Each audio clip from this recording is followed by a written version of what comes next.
नमस्कार दोस्तों, हमारे चैनल में आपका स्वागत है। दोस्तों, ये निफ्टी की एनालिसिस वीडियो है। दोस्तों, निफ्टी की क्लोजिंग हमें मिली है 25,083 की, और ये कल की क्लोजिंग से हमने 33 पॉइंट ऊपर क्लोज किया है, लेकिन कैंडल रेड बनी है। दोस्तों, इस समय निफ्टी जो है रेजिस्टेंस जोन में ट्रेड कर रही है, तो डेली टाइम फ्रेम के हिसाब से हो सकता है कि निफ्टी 2-4 दिन, तो डेली टाइम फ्रेम के हिसाब से हो सकता है निफ्टी 2-4 दिन यहाँ पे इस जोन पे होल्ड करे। ये इसका जो है रेजिस्टेंस जोन है, तो हो सकता है निफ्टी 2-4 दिन यहाँ पे होल्ड करे, और होल्ड करने के बाद इसके बाद दोबारा ब्रेकआउट दे, और या फिर हो सकता है ये नीचे के लिए ब्रेकआउट दे। अगर नीचे के लिए ब्रेकआउट देती है तो ये जोन इसके लिए सपोर्ट जोन का काम करेगा। पहला सपोर्ट ये रहेगा और दूसरा सपोर्ट ये रहेगा, और बेस्ट सपोर्ट इसके लिए ये जोन है। अब 15 मिनट टाइम फ्रेम पे देख लेते हैं कि निफ्टी किस तरीके से कहाँ पे कैसे ट्रेड कर रहा है।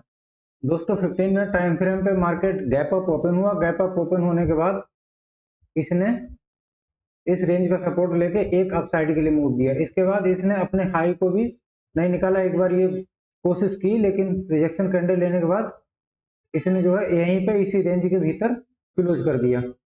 हमने कल बताया भी था कि 25,157 यहाँ पे ये रेजिस्टेंस जोन का काम करेगा। अगर यहाँ से होल्ड करने के बाद ये निकलता है तो हमारे लिए अगला रेजिस्टेंस 25,242 मिलेगा, और अगर वहां पे होल्ड करने के बाद अगर निकलता है तो हमें 25,316 का रेजिस्टेंस मिलेगा। ये हमने कल 3 टारगेट दिए थे। नीचे साइड के लिए भी हमने 25,031 का जो बताया था वो सपोर्ट बताया था, और इसके बाद अगर इस जोन को निकालता है तो 24,992 ये इसके लिए सपोर्ट का काम करेगा। अगर इसको तोड़ता है तो फिर 24,927 ये सपोर्ट का काम करेगा, और इसको भी अगर तोड़ता है तो ये 24,880 ये भी तोड़ता है, 24,880 ये सपोर्ट का काम करेगा। लेकिन मार्केट पूरे दिन इसी रेंज में मूव करता रहा, कहीं भी कोई भी ब्रेकआउट नहीं दिया किसी भी तरीके का। कल की रेंज का ये एक ब्रेकआउट मिला है, तो यहाँ पे ये हमको अपसाइड का मूव मिल गया था, और इसके बाद इसने ऊपर के इसने रेजिस्टेंस जोन से रेजिस्टेंस लिया, और रेजिस्टेंस लेने के बाद ये अपनी कल के हाई के आसपास ये क्लोज हो गया। अब दोस्तों, मार्केट अगर इसी रेंज में कहीं पे ओपन होता है, ओपन होने के बाद अगर इस रेंज को होल्ड करने के बाद अगर निकालता है ऊपर के लिए, तो फिर हमारे कल के ये जो दिए हुए टारगेट हैं 24,242 ये पहला टारगेट, और 25,316 ये दूसरा टारगेट। ये टारगेट हमारे लिए ओपन है, यहाँ तक जा सकता है।